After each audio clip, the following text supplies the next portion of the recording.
Mientras Arturo está durmiendo, voy a hacer algunas cosas malas. Sí, soy Arturo.exe.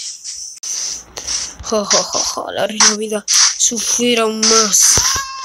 Sí, soy el temido Arturo.exe.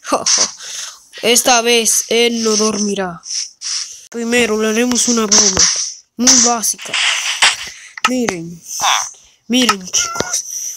Buscamos una telaraña. Como cualquiera.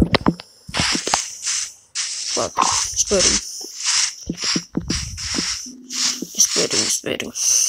Voy a buscarlo. Ahora un yunque.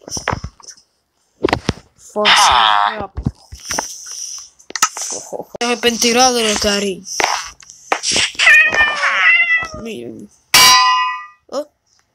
Esperen. Toma. What the f...